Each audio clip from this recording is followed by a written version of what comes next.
Jaya Mahadeva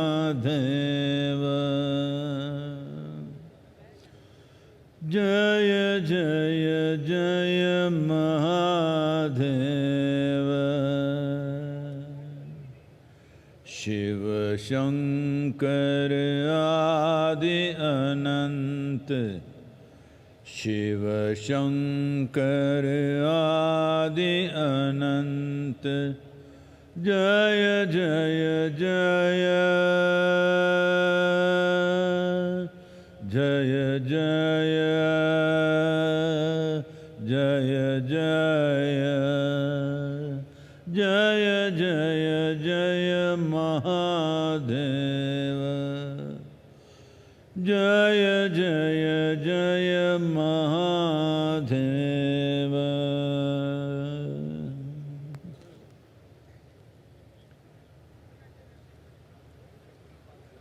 Wow. What is Sanatana Dharma?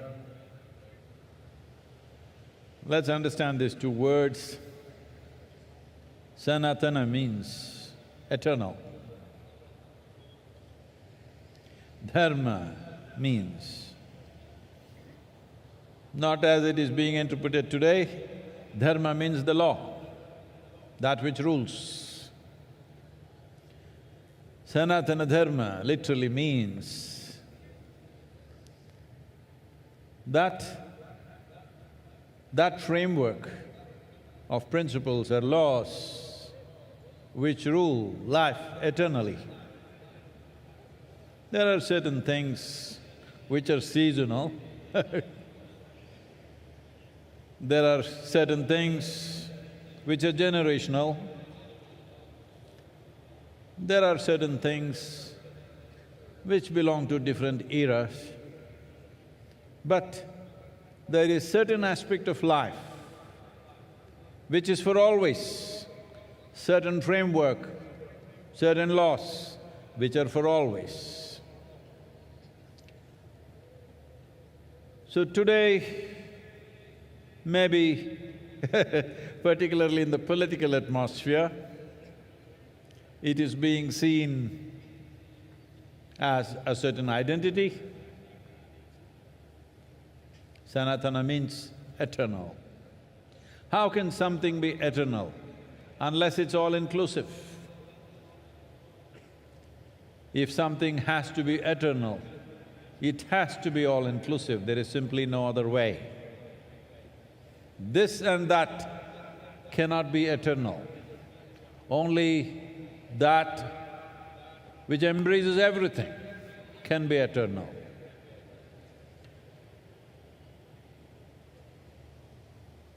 Many aspects of our lives are transitional, but there are some aspects of our life which are eternal.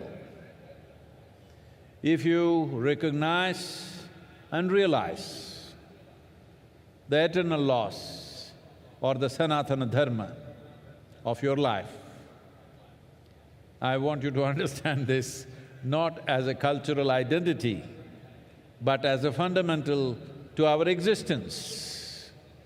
Those laws, the framework which governs the fundamentals of our existence, this is Sanatana Dharma. A culture which invested heavily in this direction, a culture which made ultimate freedom or liberation or mukti or moksha or nirvana and many other names, which made that the main principle of life, got identified as Sanatana Dharma. That means our fundamental goal is ultimate. On the side we do many things. People have businesses, people have families, people have careers, people have this and that, pleasures, fads and compulsions, all these are side business. This culture invested itself in such a way, the main fundamental focus of this life is ultimate liberation or moksha. So this culture got the identity of Sanatana Dharma because there are many longings within a human being. When you're a little child, lollipop is the highest longing. As you grow up, it changes. When you are 12, 15, one thing, 18, 20, another thing, 30, 35, another thing. But if you examine your life carefully, if you look at the nature of your desiring very carefully, you will see the longing is to expand. Whatever you have, whatever you may be in your life, you still want to be something more. If that something more happens, you want to be something more. If that happens, you want to be something more.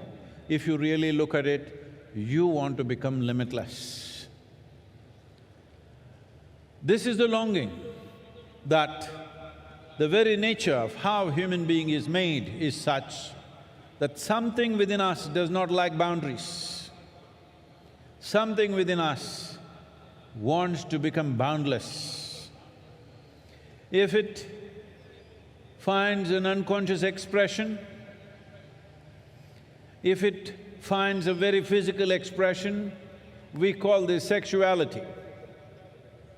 If it finds a mental expression, it gets labeled as ambition, desire, conquest, or maybe simply shopping. If it finds an emotional expression, we call this love. All these are longings to be something more than what you are right now. If it finds a conscious expression, we call this yoga. So in one way, I know some won't like it, but I'm not standing for election, so So in some ways, what you are recognizing as Sanatana Dharma, as a culture, is a mass application of yogic sciences. When you want to apply a profound science to a whole population, it needs to go through a certain amount of transformation. So that transformation today generally getting identified as Sanatana Dharma. But the most important aspect is that Sanatana Dharma means you are not caught up with the immediate needs of the day. Your focus is always pitched towards the ultimate goal of life. Day-to-day things you'll handle it to the best of your ability, but that does not determine the quality of your life. The longing that you have to become free, the longing to become one with everything. When you say free, you want to become free from your individual nature. In a way, you want to become free from your own existence so that you become one with everything. That's why I said, nothing can be eternal unless it's all-inclusive. Sanatana Dharma, the only way forward, if you ask me. Not as a religion, not as an individual culture, not your culture versus my culture, but at some point, if human beings don't look beyond their individual and immediate needs and look for the ultimate well-being of who they are and what everything else is around us, well, there'll be no solution. But today, the world is moving in this direction. They may not be calling it Sanatana Dharma, but in many ways the world is moving in this direction. How is it moving? See, one thing that's happening is nearly 42% of European population these days are saying they have no religion. 32 to 33% of the US population is saying they have no religion. A similar percentage in UK is saying they have no religion. Actually, it is 36 to 37% in UK. So, except in the developed part of the world, largely people are saying no religion.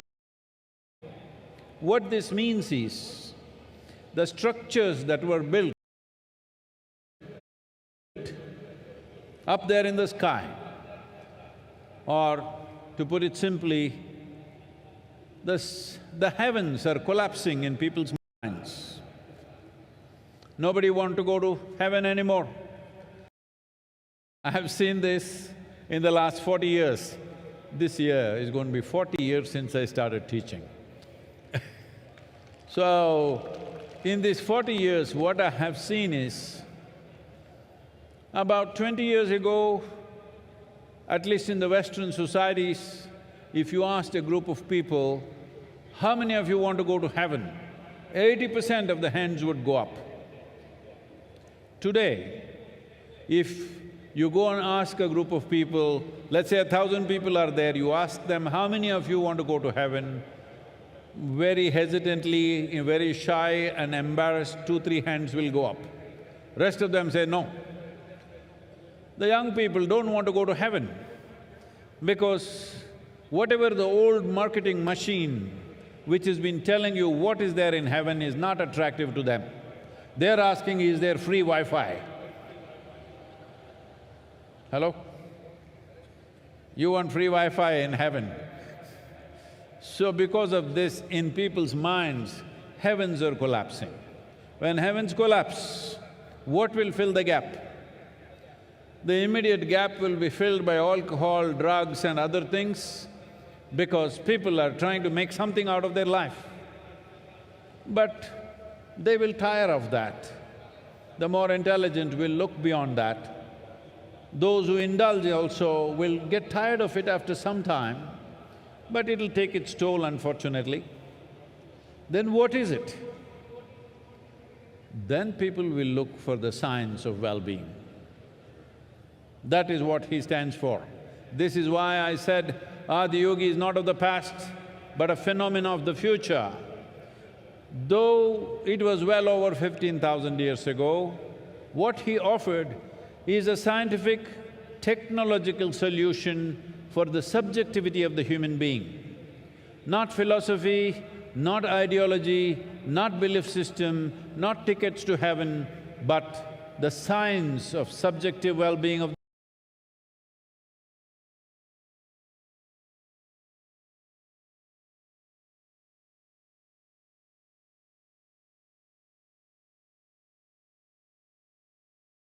They were not allowed to think, especially ladies.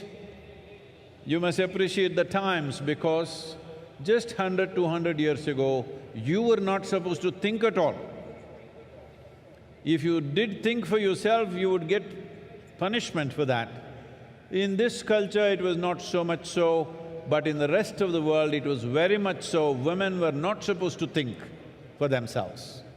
So women are beginning to think for themselves. What it means is, straight away, 50% of the world's population has come into thinking process. So that's not a small thing. And now that people are thinking for themselves, once you think, however crazy you think somebody is thinking, there is a logical process to their thought process. So now, seeking solutions, even subjective solutions, in a more logically correct way or a scientific manner will naturally come forth. When this happens, Adiyogi becomes super significant because he's already ready with his tools, 112 ways. So, this is Sanatana Dharma as a science. As a culture, it functions differently. We don't have to impose our culture on anybody. But science is not an imposition, science is a solution. So in many ways, the future of the world is in Sanatana Dharma, but don't try to rub it on them saying that you must take up my culture, not necessary. The important thing is, they look for ultimate well-being, not for immediate well-being. That is Sanatana Dharma. Sadhguru, you say that